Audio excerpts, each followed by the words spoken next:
Sur les réseaux sociaux, on peut souvent lire que dans ce pays, on mange mal. Je parle de l'Égypte et quoi de mieux que prendre ses billets pour se faire sa propre opinion. Concrètement, qu'est-ce qu'on mange dans des restos typiques égyptiens? Déjà, cette soupe qui est servie en entrée, qui est délicieuse, souvent avec du pain fait maison, du caviar d'aubergine et du tahini. En autre spécialité, on a la mlohria, c'est une soupe d'herbe qui est verte, qui est différente de celle qu'on sert en Tunisie. Très souvent sur les tables égyptiennes, il y aura de la viande, mais aussi du riz avec des vermicelles.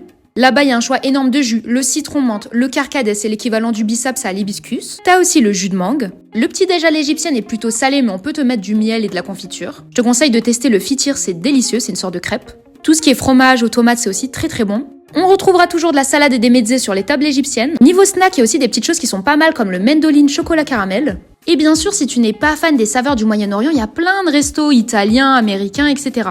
Ma théorie, c'est que sur les réseaux sociaux, les gens vont dans des all-inclusive, leur assiette ressemble à ça, ce n'est pas appétissant. Forcément, quand la nourriture est comprise dans l'hôtel, c'est pas toujours ce qu'il y a de meilleur et on peut pas juger la nourriture d'un pays sur un hôtel. Et encore, ça va dépendre de l'hôtel que vous choisissez parce que le mien sur la mer Rouge servait des plats délicieux. Le seul truc pas terrible en Égypte, c'est véritablement les desserts où là, c'est pas ouf. Du coup, réputation injustifiée.